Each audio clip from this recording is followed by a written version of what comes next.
Mari kita berdoa. Bapa di surga, Bapa yang kami kenal di dalam Tuhan Yesus Kristus. Kami bersyukur pagi hari ini membuka minggu yang baru. Setelah beberapa waktu kami boleh menikmati masa-masa liburan. Kami tetap percaya bahwa Engkau tidak pernah libur untuk mengisi hidup kami. Dan terus menerus Tuhan, lewat firman-Mu, Engkau memberikan kepada kami banyak hal untuk kami dibuat mengerti akan kehidupan ini. Dan biarlah pagi ini setelah kami boleh menaikkan pujian dan penyembahan, teduhkan hati kami Tuhan, untuk kami boleh merenungkan sebagian daripada firman-Mu. Biarlah roh hikmat, wahyu dan pengertian turun atas kami. Mengajar kami untuk semakin kami mengerti. Dan memenuhi bejana hidup kami dengan kebenaran-Mu. Supaya langkah-langkah kami ke depan adalah langkah-langkah yang pasti bersama dengan Engkau. Karena firman-Mu menjadi pelita buat perjalanan hidup kami. Terima kasih Bapa, di dalam nama Tuhan Yesus kami berdoa. Amin. Shalom, selamat pagi. Selamat pagi juga buat saudara-saudara yang mengikuti streaming. Beberapa waktu di saat saya berlibur di rumah orang tua saya di Jakarta, saya bukan orang yang suka nonton TV saudara, jadi enggak pernah. Tapi kalau ada di orang tua saya ada TV, mami saya itu dalam usianya 92 tahun suka nonton TV ya. TV-nya tuh nyetelnya tuh ya enggak sih 24 jam, tapi 12 jam bisa di setel. Satu ketika saya lagi membereskan sesuatu, saya melihat sebuah tayangan. Mungkin saudara-saudara tahu ya, ada seorang aktor yang meninggal dunia. Dan kemudian aktor ini ada upacara yang ditayangkan seputar penguburannya, pemakamannya. Yang saya tahu pasti aktor ini karena usianya ya seputar saya lah zamannya dia waktu masih muda itu, jadi sekarang udah ya sepantar lah sama saya gitu ya.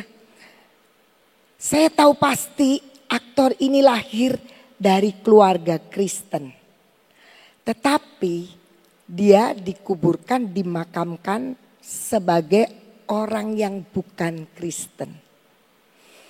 Ketika saya melihat itu, saya jadi mikir ya, seberapa jauh dia lahir sebagai anak orang Kristen, tetapi dia mengakhiri hidupnya tidak menjadi Kristen lagi. Itu yang pertama. Saya merenungkan, kok bisa ya? Kok bisa ya? Nah, kemudian saya jadi teringat ketika saya baru menikah, pindah ke Cirebon. Saya bertemu dengan seorang majelis jemaat. Majelis nih. Majelis kan mestinya kalau di Alkitab sudah tahu tentang banyak hal. Dia punya anak perempuan. Dan kemudian dia cerita begini. Karena anak perempuannya ini gak terlalu aktif di gereja. Terus dia bilang begini, iya. Karena bagi kami itu keputusan untuk dia jadi Kristen atau tidak, itu hak asasinya dia. Ketika dia nanti dewasa. Siapa tahu namanya juga anak perempuan. Nanti kalau menikah dengan orang yang tidak berkeyakinan yang sama sebagai orang Kristen, ribet. Barangkali dia nanti ikut suami. Kemarin ini saya teringat dengan kata-kata itu. Waktu itu saya kaget dengan ucapan ini. 2. Yang ketiga, saya kemarin ini ke Jakarta, mami saya, pembantunya 2 itu pulang semua. Jadi telepon saya, kamu bisa carikan infal enggak? Nah kemudian saya membawa salah satu orang tua murid yang bersedia untuk jadi infal. Di kereta, ngobrol. Dia punya suami tidak seiman. Saya ngobrol dengan dia. Sejauh apa dia orang Kristen? Sekali lagi saya bilang Kristen. Sejauh apa si ibu ini, orang tua murid ini membawa suaminya yang tidak Kristen ini. Dia bilang, oh suami saya baik sekali. Baik. Terus saya tanya, bagaimana dengan kamu kan Kristen, kamu anak Tuhan. Oh, suami saya baik sekali, Miss, katanya gitu. Waktu dari sejak kecil, anaknya dia semua Kristen ke gereja. Dari sejak kecil dia selalu bangunin anak-anak kami ini, 4 anaknya. Yang semua ini, ayo bangun-bangun, sekolah minggu. Terus dia siapin uang kolektor. Ayo, dikasih uang kolektor ke gereja. Tapi dia sendiri gak ke gereja. Sampai hari ini. Sejauh apa pengertian tentang kekristenan? Saya ingin buka satu ayat, 2 Timotius 1 ayat 5. Dikatakan begini, sebab ini Paulus yang nulis di surat kepada Timotius. Sebab aku teringat akan imanmu, imannya Timotius, yang tulus ikhlas, yaitu iman yang pertama-tama hidup di dalam nenekmu Lois dan di dalam ibumu Eunike, dan yang aku yakin hidup juga di dalam dirimu. Jadi Timotius itu menjadi orang yang beriman, dikatakan imannya tulus ikhlas, dan dia menjadi partner pelayanannya Paulus. Itu bukan tiba-tiba karena sekolah di sekolah Kristen, karena dia dengar diajak tetangganya pergi ke sekolah minggu. Tidak. Bukan karena digusah-gusah sama orang tuanya. Ayo sekolah minggu. Karena pikirnya kalau sekolah minggu anaknya jadi baik-baik gitu ya. Jadi orang Kristen. Tetapi karena ternyata imannya Timotius itu datang dari Lois. Dan Lois ini membagikan imannya kepada anaknya yang namanya Eunike. Dan Eunike ini kemudian membagikan imannya di dalam diri Timotius. Saya jadi teringat, saya punya satu anak. Waktu dia masih kecil, kami sudah bawa dia untuk mengenal Tuhan Yesus. Dan kami ini sering cerita tentang Yesus itu siapa. Dia juru selamat, dia membawa kita dalam sebuah penebusan. Masih kecil. Kalau ada orang meninggal, dia masih kecil, masih TK, kemudian SD. Kalau ada orang meninggal, dia langsung tanya gini. Kalau enggak tanya sama saya, tanya sama papinya. Dia bilang, mami, itu masuk surga enggak? Itu orang Kristen bukan? Kenapa? Tanya begitu. Karena dia tahu apa namanya kekristenan itu. Mari kita baca. Yohanes 14 ayat 6. Kata Yesus kepadanya, akulah jalan dan kebenaran dan hidup. Tidak ada seorang pun yang datang kepada Bapa kalau tidak melalui aku. Yang ngomong siapa? Yesus. Saya mengajak kita sama-sama baca ayat ini. Walaupun saya tahu semua sudah hafal ayat ini. Yuk kita sama-sama baca ya dengan suara yang keras. 2, 3. Kata Yesus kepadanya, akulah jalan dan kebenaran dan hidup. Tidak ada seorang pun yang datang kepada Bapa yang di surga kalau tidak melalui aku. Dan tidak ada pribadi lain yang pernah bicara seperti ini kecuali Yesus. Jadi saya yang mau katakan begini. Kekristenan kita bukanlah karena kita rajin ke gereja. Kekristenan kita bukanlah kalau kita itu nanti kalau mati ada yang ngurusin. Nah saudara-saudara, ada loh orang Kristen yang pernah ngomong, wah saya gak berani kalau cuma jadi anggota eklesia. Nanti mati gak ada yang ngurusin. Mendingan di gereja lain yang mati ada yang ngurusin. Kasihan amat, urusan mati kok masih diurusin. Ketika dia mati dia gak tahu mau diapa-apain sama yang hidup, bukan? Tapi dia bilang minta diurusin.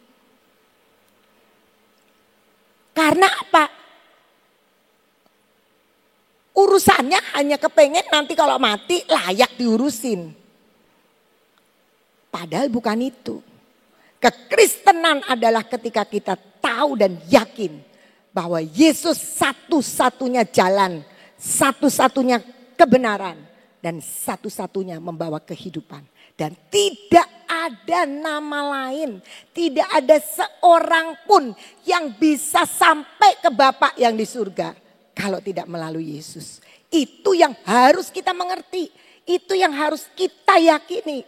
Sampai kita berani memastikan bahwa suami kita, istri kita, anak-anak kita, semua adalah orang-orang yang punya jaminan. Yesus ada di dalam dia. Dan itu warisan yang mestinya menjadi satu tujuan buat kita sebagai orang tua. Kita seringkali warisan, wah kita cari kerja, cari harta buat ngwarisin 7 turunan. Tapi kita lupa mau dibawa kemana turunan kita itu. Apakah dibiarkan ketika dia tidak kenal Tuhan, ketika dia tidak menemukan jalan. Jalan kebenaran dan hidup. Nah pada waktu itu saya cerita lagi ibu yang tadi infal itu ya. Dia bantu kan di rumah mami saya. Kemudian dia tuh menginterview mami saya. Karena mami saya tuh ada satu ruangan di rumah kami. Itu mami saya tuh senang koleksi foto. Jadi misalnya koleksi fotonya saya ya. Kami itu berempat saudara mulai 6 bulan itu ada fotonya. Terus ke atas ya mungkin bayi juga ada. Tapi yang dipasang di tengah ini bayinya. Misalnya ini foto besar punya saya ya. Foto saya 6 bulan. Kemudian setahun, 2 tahun, 3 tahun terus sampai SMA sampai gede. Itu dalam satu frame. Dipotong-potong di itu. Nanti kami anaknya 4. Jadi 4 tuh gampang. Oh yang ini saya, yang ini kakak saya, yang ini adik saya gitu. Terus kemudian di bawahnya mami saya punya meja besar. Itu foto-foto. Foto-foto kami wisudanya anak-anak, cucu. Wah macamnya banyak sekali. Nah ini saudara saya orang tua murid yang infal ini. Dia ngeliatin foto. Waduh dia gini. Terus dia bilang begini. Sebenarnya tuh ya. Katanya. Kalau dalam satu keluarga punya anak sekian, pasti ada satu yang sengsara.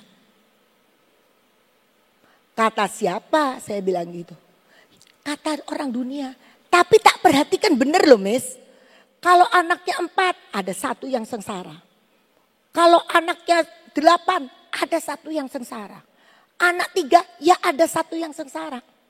Entah sengsara gak punya duit, entah sengsara hidupnya merana, keluarganya berantakan. Pasti ada satu, kata dia. Saya bilang bersyukur. Nah dia melihat keluarga kami. Kami bersyukur. 4 saudara kami mulus-mulus semua. Kenapa? Karena kamu ikut hukum dunia. Kenapa? Karena kamu tidak kenal firman. Kenapa? Karena kamu tidak tahu Tuhan kamu. Firman mengatakan anak cucu orang benar tidak pernah minta-minta roti. Hidupnya memberikan pinjaman dan bukan meminjam. Itu jaminan Alkitab. Itu jaminan dari firman Tuhan. Kenapa saya tidak tahu? Karena saya tidak pernah baca Alkitab. Kenapa saya tidak tahu? Karena saya tidak pernah mengenal Tuhan saya. Itu prinsip. Roma 1 ayat 16. Roma 1 ayat 16. Sebab aku mempunyai keyakinan yang kokoh dalam Injil. Kita harus punya keyakinan yang kokoh tentang Injil ya. Karena Injil adalah kekuatan Allah yang menyelamatkan setiap orang yang percaya. Pertama-tama orang Yahudi tetapi juga orang Yunani dan juga kita. Dikatakan kita harus punya keyakinan yang kokoh tentang Injil. Injil itu berita keselamatan. Tuhan itu bukan cuma menyelamatkan kita untuk masuk ke surga. Tapi Injil berita kesukaan, keselamatan.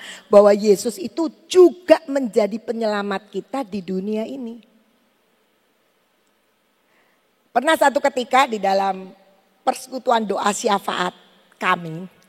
Ada satu ibu yang berdoa begini.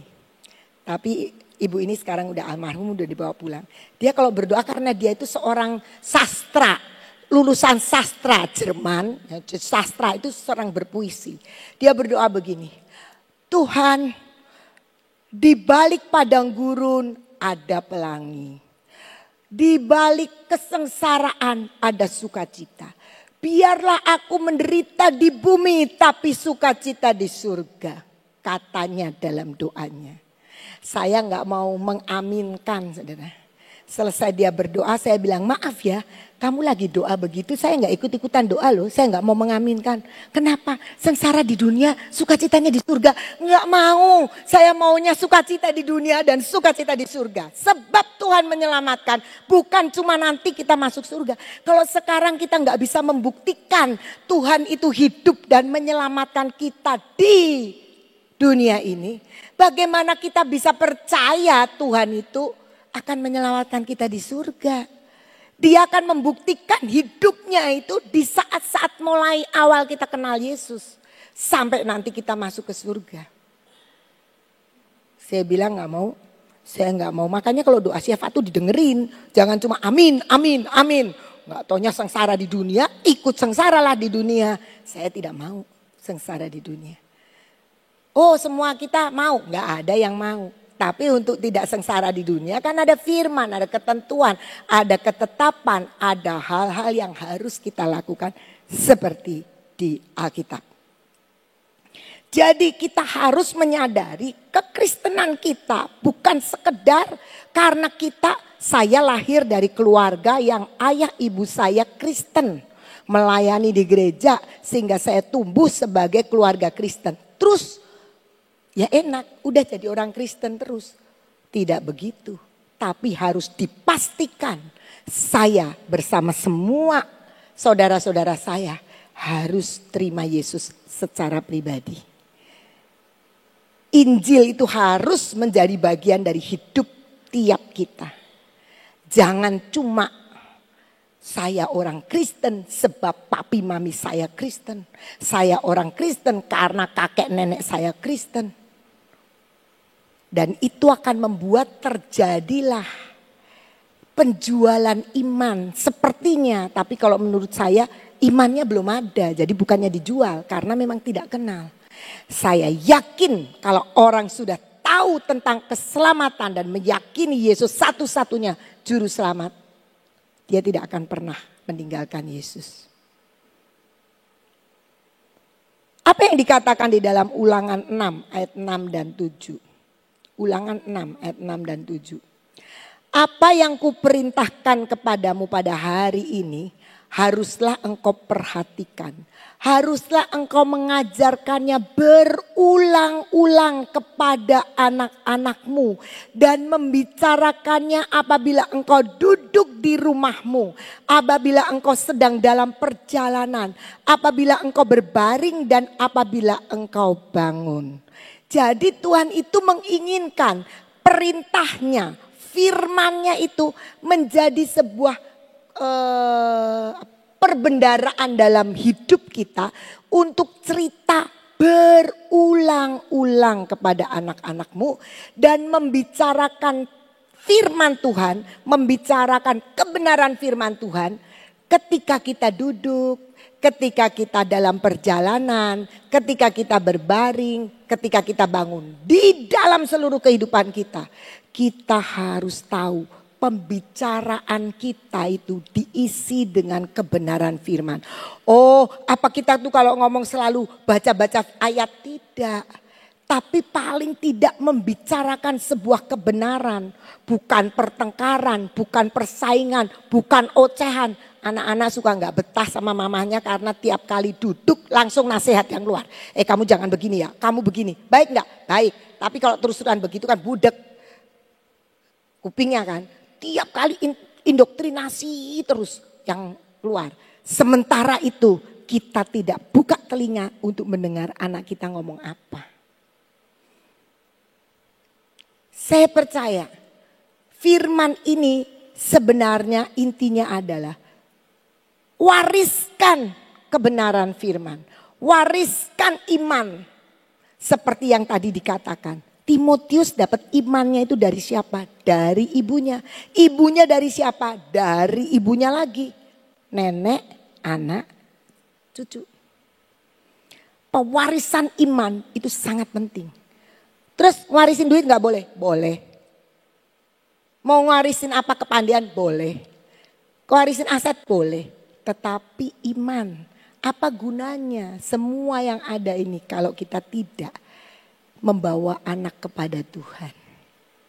Ketika sekolah baru mulai, kami itu banyak pergumulan.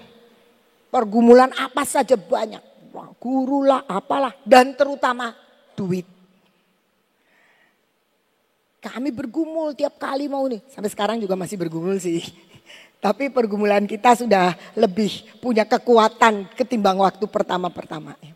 Dan itu pengalaman-pengalaman iman. Dan ketika ada sebuah pertolongan, pekerjaan Tuhan. Apapun terjadi, saya selalu share kepada guru-guru. Nih kita lagi butuh ini. Aduh kita lagi gak punya duit. Kita lagi bergumul ini. Cerita. Waktu ditolong cerita juga. Saya cerita bahkan kepada orang tua murid pun saya sering kalau punya parents meeting saya cerita. Keajaiban. Satu hari saya ditegur. Sama satu orang bilang begini. Miss Ina, jangan suka cerita kalau sekolah gak punya duit. Jangan cerita kalau sekolah punya pergumulan. Nanti itu guru-guru gak nyaman.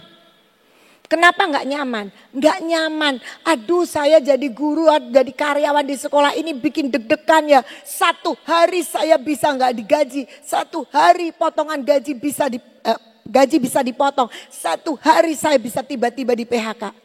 Barangkali ada yang mikir begitu. Saya bilang itu pikiran dunia. Tapi kenapa saya cerita kalau punya pergumulan? Supaya ditolong? Tidak. Karena guru gak bisa nolong. Gak ada guru yang bilang begini, ayo kita bergumul nih. Kita butuh tanah nih untuk membuat terbang 2 waktu itu. Ayo kita bergumul lagi gak punya duit. Terus gurunya bilang gini, ya udahlah hari ini bulan ini gak usah digaji. Gak ada yang begitu. Dan kita tidak akan berharap begitu. Tetapi saya bilang begini, kenapa? Karena saya ingin membagikan faktanya Tuhan yang nyuruh bangun sekolah dan tidak pernah gaji guru dipotong, diundur, terlambat. Tidak pernah terjadi. Saya ingin semua guru mengalami Tuhan. Tuhan yang ada di terang bangsa. Itu Tuhan yang ajaib. Kalau dia ngalami begitu, dia mulai timbul. Mengerti tentang sebuah keselamatan. Mengerti tentang kebenaran. Mengerti tentang Tuhan yang baik. Mengerti tentang penyediaan. Mengerti tentang kekristenan. Itu yang saya mau. Saya cerita kalau punya pergumulan. Sekolah punya duit enggak? Buat gajian kurang. Mereka pinjemin. Ih sekolah kok punya duit? Ya punyalah, uang kegiatannya orang tua itu kan tidak selalu sudah dipakai. Dipinjem dulu. Tanya sama kepala sekolah. Pernah nggak dibalikin? Selalu dibalikin. Karena Tuhan itu ajaib. Dalam pergumulan begitu banyak. Tuhan itu ajaib. Dan apa akibatnya? Akibatnya semua kepala sekolah, semua guru-guru tahu Tuhan itu berkuasa. Kami tiap Jumat ada doa syafaat. Mendoakan semua tentang sekolah. Mereka berbondong-bondong kasih pokok doa. Karena selalu saya yang membuat. Miss doakan ini. Miss doakan ini. Mau pergi Miss pengurapan Miss. Dulu gak ngerti soal pengurapan. Bahkan ada guru yang gak percaya tentang pengurapan. Tapi sekarang mereka butuh pengurapan. Dan sore ini nanti. Anak kelas 11 harus magang selama 3 minggu. Ada yang masuk di hotel ini, ada yang kerja di sini. Pokoknya selama 3 minggu. Saya dapat WA dari kepala sekolah kemarin. Miss, 2:30 anak-anak besok mulai magang kelas 11. Kami minta pengurapan untuk setiap anak-anak. Kalau nggak percaya kepala sekolah nggak akan begitu. Saya nggak tahu, ya tahulah kalau mau magang tapi nggak kepikir untuk itu. Minta dipersiapkan dengan pengurapan supaya setiap anak itu ketika magang dia ngalami pertolongan, ngalami kepandaian, ngalami ilmu, ngalami pengalaman baru dan Tuhan yang nolong. Dari mana? Dari ketika setiap hari ada devotion. Kepala sekolah juga devotion. Guru-guru juga devotion. Firman Tuhan diberitakan. Mereka kenal siapa Tuhan kita. Jangan kita cuma seneng nongkrong di sini sebagai orang Kristen. Tapi gak pernah tahu tentang Injil keselamatan. Oh tapi enak loh jadi orang Kristen. Buat dosa sebentar, doa diampuni. Hati-hati. Hati-hati. Ketika kita terus hidup menikmati dosa dan kedagingan. Satu ketika Tuhan bisa bilang, ada di Alkitab. Biarlah mereka yang sudah ditentukan untuk binasa-binasa. Jangan kita. Karena kita tahu bagaimana menghargai keselamatan dan hidup di dalam keselamatan. Mari kita cerita kepada banyak orang, anak-anak kita, tetangga kita tentang keselamatan. Doakan mereka. Kenapa Tuhan nyuruh kita ke Uganda? Kenapa kita harus pergi ke pulau-pulau? Buang duit. Tapi karena Tuhan tahu mereka adalah jiwa-jiwa yang perlu diselamatkan. Tahu Injil, tahu kebenaran. Tapi jangan kita yang diutus, kita sendiri enggak jelas imannya. Cuma seneng perginya. Hosea 4 ayat 6 bagian A. Mengatakan demikian. Umatku binasa karena tidak mengenal Allah. Saudara-saudara, yang dikatakan bukan umat tetangga loh. Umatku artinya orang-orang Kristen bisa binasa kalau dia tidak kenal Tuhan. Cuma ikut-ikutan. Mari kita belajar untuk mengerti. Bukan untuk diri kita, tapi kita juga mewariskan iman kita buat banyak orang. Mewariskan iman kita buat tetangga. Mewariskan iman kita buat orang lain. Yang mereka saat ini sedang berjalan menuju kepada kebinasaan.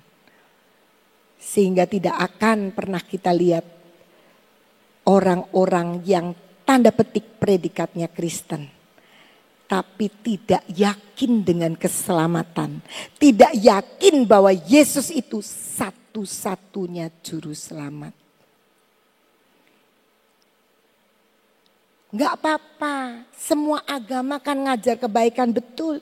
Enggak usah agama, di sekolah diajarin budi pekerti juga baik semua. Tapi kita bukan kebaikan kita yang akan bisa membayar keselamatan kita. Karena pengampunan dosa hanya ada satu di dalam Kristus. Tidak ada siapapun yang nebus dosa kita. Dan dosa adalah dosa. Tidak bisa bercampur dengan kebenaran kekudusan Allah. Karena itu mari wariskan iman kita kepada orang yang pertama terdekat dari kita. Dan kemudian pasti juga kepada banyak orang. Doakan supaya anak-anak kita tidak pernah meleset menemukan orang yang akhirnya bisa seolah-olah menjual Yesus. Tapi menurut saya wong belum punya Yesus ya. Jadi enggak dijual. Memang enggak punya. Tapi yakinkan dan pastikan kita punya warisan iman yang diwariskan buat anak cucu kita.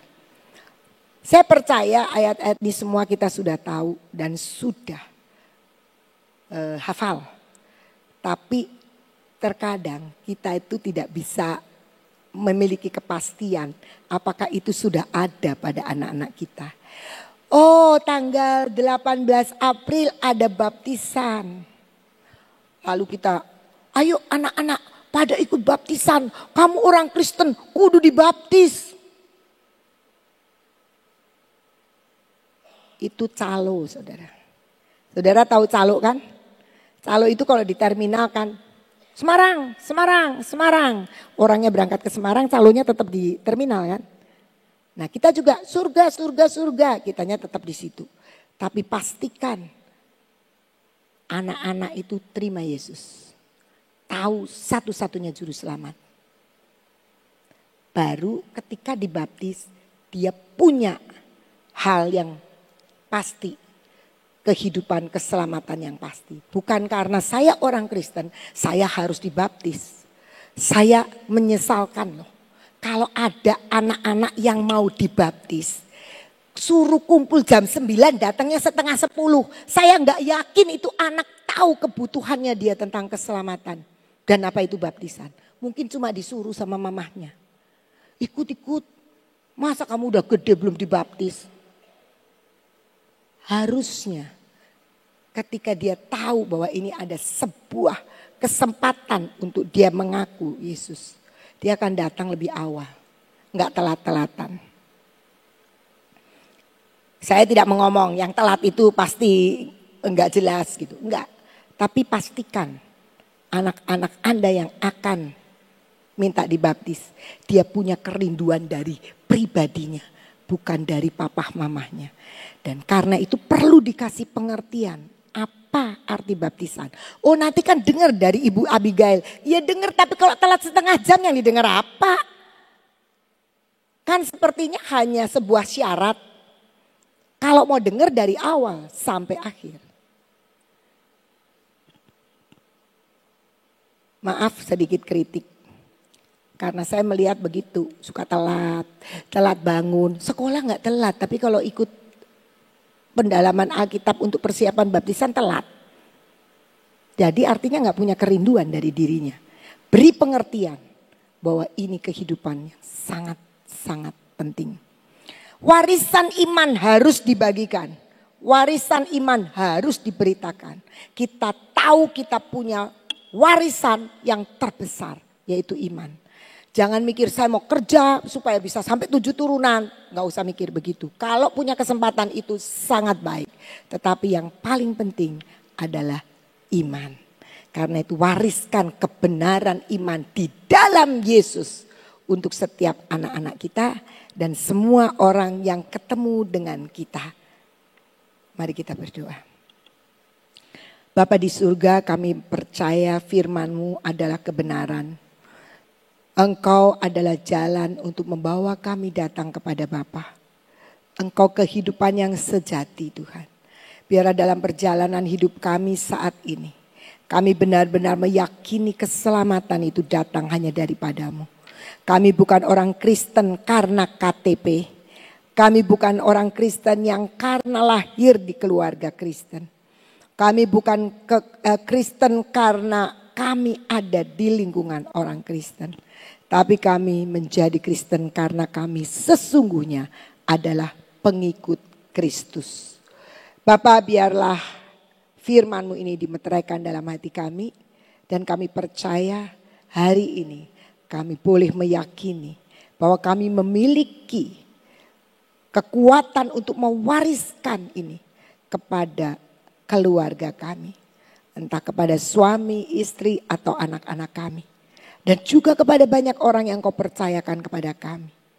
Bukan untuk menyelesaikan solusi di dunia saja.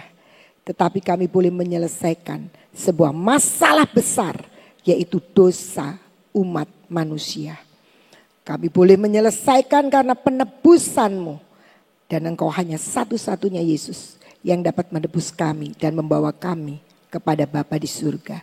Terima kasih Tuhan, kami bersyukur kami boleh beroleh keselamatan itu. Dan kami percaya lewat keselamatan itu kami juga boleh beroleh perkara-perkara kehidupan yang terus Engkau mau ajarkan kepada kami. Terima kasih Bapa, kami membutuhkan pengurapan yang daripadamu. Mari kita bangkit berdiri, kita akan terima pengurapan. Kami percaya Tuhan bahwa lewat pengurapan ini ada kekuatan yang daripadamu. Dan kami percaya lewat pengurapan ini ada kekuatan dan kuasa yang luar biasa yang Kau akan taruh di dalam hidup kami. Biarlah pikiran kami boleh menjadi pikiran yang sama dengan pikiran Kristus. Mata kami melihat apa yang Engkau lihat. Telinga kami mendengar apa yang patut kami dengar. Mulut bibir kami dipenuhi untuk berulang-ulang memberitakan tentang keselamatan yang daripadamu. Dan kami percaya Tuhan, hati kami akan terus memancarkan kehidupan. Segala tegar tengkuk kebebalan kami, kedegilan biarlah dipatahkan semua oleh kuasa urapan-Mu. Dan kami tidak bermain-main dengan dosa. Biarlah tangan kami boleh menjadi tangan yang punya kekuatan untuk mengerjakan banyak perkara yang Engkau percayakan kepada kami. Dan kaki kami juga terus berjalan di dalam jalan-jalan yang Engkau tunjukkan buat kami. Terima kasih Bapa. Kami berdoa saat ini untuk bangsa dan negara kami. Tuhan, di dalam segala persoalan yang dihadapi oleh pemerintah kami Tuhan. Engkau berikan hikmat kepada Bapak Prabowo, Bapak Gibran dan semua staf para menteri, kabinet merah putih. Dan juga Tuhan pimpinan-pimpinan daerah dari para gubernur sampai yang paling rendah. Tuhan berkati mereka Tuhan. Biarlah ada niat-niat baik dan niat-niat tulus untuk membangun bangsa ini. Semua hal-hal yang seringkali Tuhan menjadikan cemooh buat dunia yang terjadi di tengah-tengah bangsa kami. Biarlah Tuhan lewat doa-doa kami, doa-doa orang benar Tuhan. Engkau mendengar dan Engkau akan memulihkan bangsa ini Tuhan. Kami berdoa untuk bencana alam yang terjadi di mana-mana. Gerakan-gerakan lapisan bumi yang terjadi di berbagai tempat di Indonesia. Tuhan kami berdoa minimalkan semua itu Tuhan. Kalau memang harus terjadi biarlah Engkau minimalkan. Dan kami percaya Tuhan biarlah pertobatan bangsa ini boleh terjadi. Karena kami tahu lawatan-Mu turun. Maka setiap orang akan mengaku Engkau Yesus adalah Tuhan dan satu-satunya juru selamat. Bapak kami bawa semua ini di hadapan-Mu. Engkau tahu setiap pergumulan kami. Engkau tahu setiap pergumulan dari bangsa ini. Engkau tahu Tuhan apa yang terjadi. Biarlah kasih karunia-Mu turun dan melepaskan semua belenggu-belenggu kefasikan, belenggu-belenggu dosa, belenggu-belenggu yang mengikat akan bangsa ini. Sehingga tidak bisa lepas daripada segala perkara-perkara yang membawa kepada kecemaran. Kami berdoa juga Tuhan, ada begitu banyak hal-hal yang sedang menjadi inisiatif dari bangsa lain untuk membuat negara ini menjadi lebih kacau. Kami berdoa Tuhan, biarlah Engkau sendiri memperhitungkan doa-doa orang benar yang dinaikkan untuk bangsa ini Tuhan. Dan biarlah hati-Mu juga tertuju atas bangsa kami dan belas kasihan-Mu turun. Kasih karunia-Mu sendiri Tuhan yang akan menyelamatkan bangsa ini. Terima kasih Bapak, kami mengucap syukur untuk semuanya. Kami berdoa juga buat hamba-Mu Ibu Nani sebagai gembala jemaat di tempat ini. Biarlah Engkau memberkati bersama seluruh keluarga untuk boleh kembali ke kota ini dengan tidak kurang apapun selama beberapa waktu. Engkau beri kesempatan untuk melayani dan juga untuk berlibur. Terima kasih Tuhan, kami mengucap syukur dan percaya semua karena kasih karunia-Mu. Biarlah kami memiliki kekuatan untuk mewariskan iman yang sudah kami terima daripada-Mu Tuhan. Karunia iman itu Tuhan boleh kami wariskan kepada setiap orang sehingga berita keselamatan ada di mana-mana.